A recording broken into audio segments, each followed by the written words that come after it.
Welcome back everyone, welcome to civil services study practice set number 123 पर आ जाइए। UPSC civil services prelims के लिए इस टेस्ट सीरीज़ की प्लेलिस्ट बना रखी है, डिस्क्रिप्शन बॉक्स में उसका लिंक है, वहाँ पर आप टेस्ट नंबर 1 से लेकर 123 तक पहुँच सकते हो। तो चलिए स्टार्ट करते हैं टेस्ट। फोकस करेंगे साइंस के प्रश्नों पर, बायोलॉजी है। तो पहला प्रश्न है यहाँ पर, जंतु कोशिका एवं पादप कोशिका के संदर्भ में निम्नलिखित कथनों में से कौन सा सही है।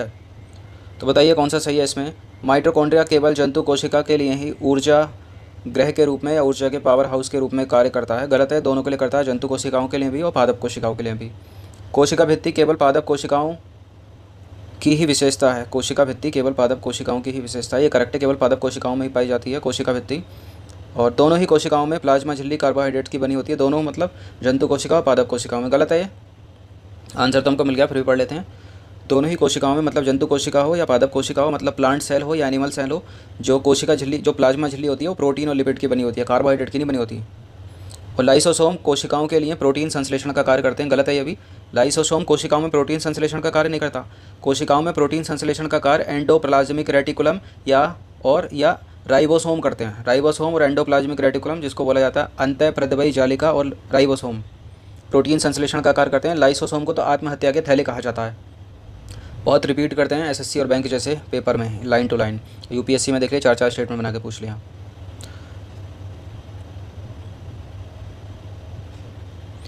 तो देखिए, कोशिका भित्ति जो सेल वॉल होती है केवल पादप कोशिकाओं में पाई जाती है, इसलिए दूसरा सही था। यह पादप कोशिकाओं के चारों ओर बाह्य आवरण के रूप में स्थित होती है। यह हरे पौधे में मुख्य रूप से सेलुलोज की बनी होती है। जंतु कोशिकाओं में कोशिका भित्ति का अभाव होता है। और माइटोकॉन्ड्रिया जंतु कोशिकाओं में भी पाया जाता है और पादप कोशिकाओं में भी पाया जाता है। दोनों के लिए ऊर्जा ग्रह मतलब पावर हाउस की तरह कार्य करता है। जंतु एवं पादप कोशिकाएं दोनों ही कोशिकाओं में प्लाज्मा झिल्ली प्रोटीन एवं लिपिड की बनी होती है, कार्बोहाइड्रेट की नहीं। कोशिकाओं के लिए प्रोटीन संश्लेषण का जो कार्य है ना, वो अंतःप्रद्रव्य जालिका करती है, मतलब एंडोप्लाज्मिक रेटिकुलम करेगा, और राइबोसोम करेगा, ये दोनों कार्य करते हैं। लाइसोसोम को तो आत्महत्या के थैले कहा जाता है। बहुत पूछा जाता है पेपर में कि आत्महत्या के थैले किसे कहा जाता है। 4 ऑप्शन होते हैं, राइबोसोम को कहा जाता है, माइटोकॉन्ड्रिया को कहा जाता है, लाइसोसोम को कहा जाता है, या फिर एंडोप्लाज्मिक रेटिकुलम को कहा जाता है। तो इसका आंसर हो जाएगा लाइसोसोम को आत्महत्या के थैले या थैली कहा जाता है।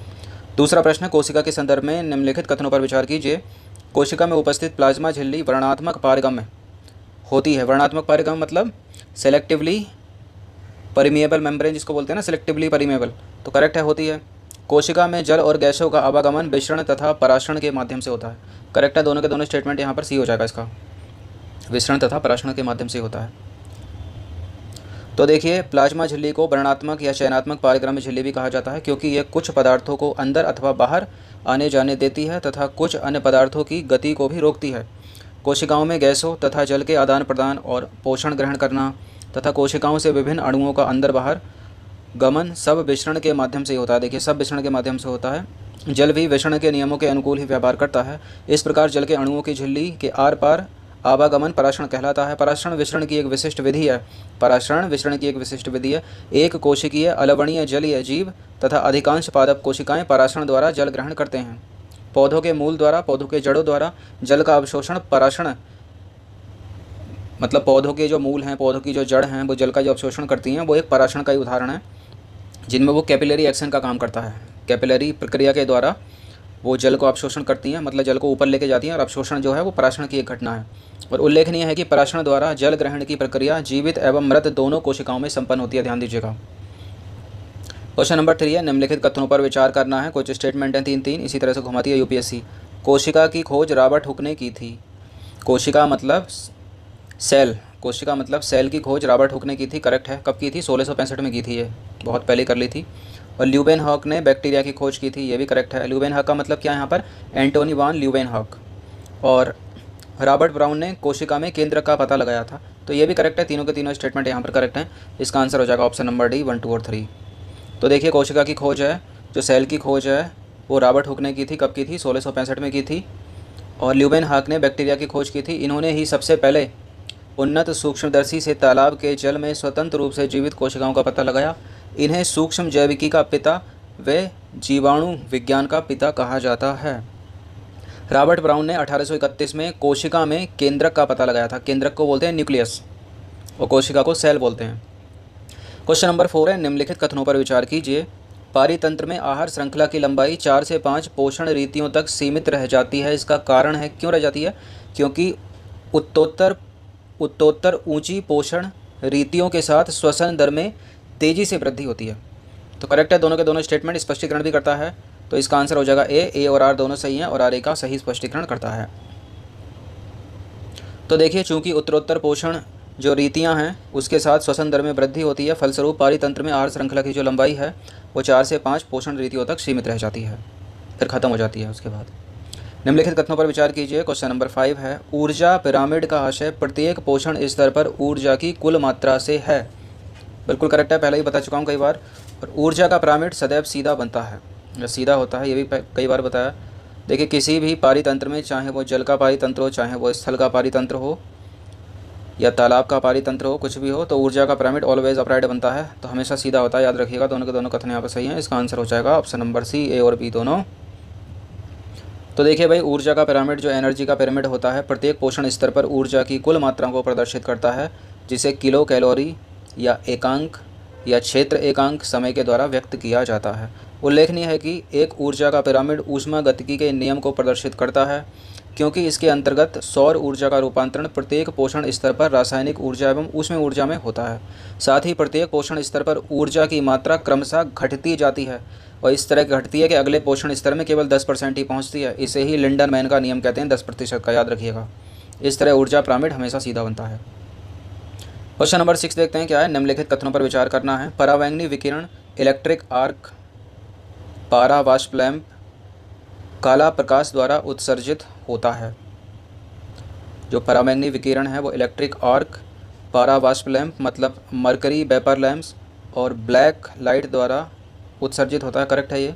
परावैंगनी विकिरण का प्रयोग चर्म रोग के उपचार में किया जाता है। बताइए, किया जाता है क्या? देखिए, करेक्ट है दोनों के दोनों स्टेटमेंट। इसका भी आंसर हो जाएगा सी, पहला और दूसरा दोनों सही है।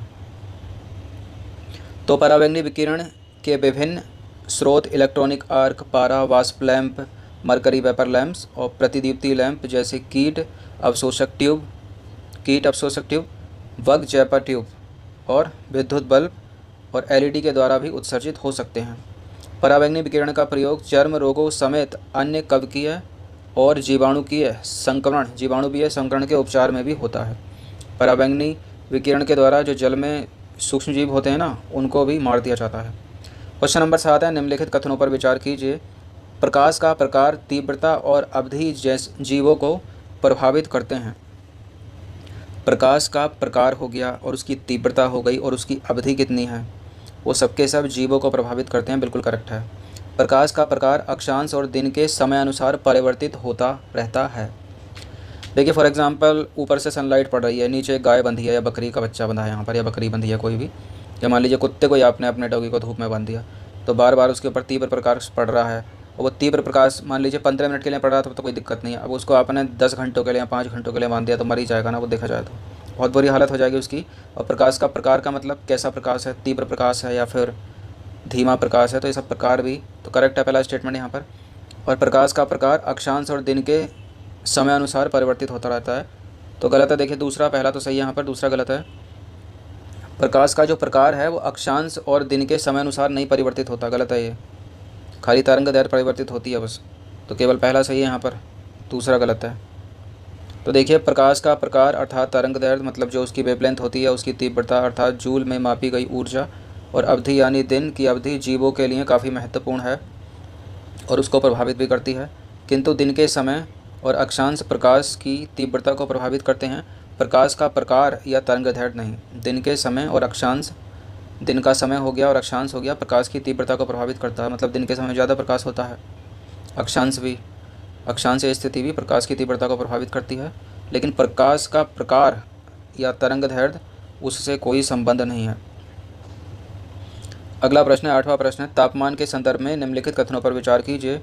अक्षांश हो गया, ऊंचाई हो गई, स्थलाकृति हो गई, ये तापमान के अंतर को प्रभावित करने वाले कारक हैं। तापमान में अंतर को, कम ज़्यादा को प्रभावित करते हैं, जैसे अक्षांश हो गया, ऊंचाई, स्थलाकृति। करेक्ट है पहला। वनस्पति और ढलान तापांतर को प्रभावित नहीं करते।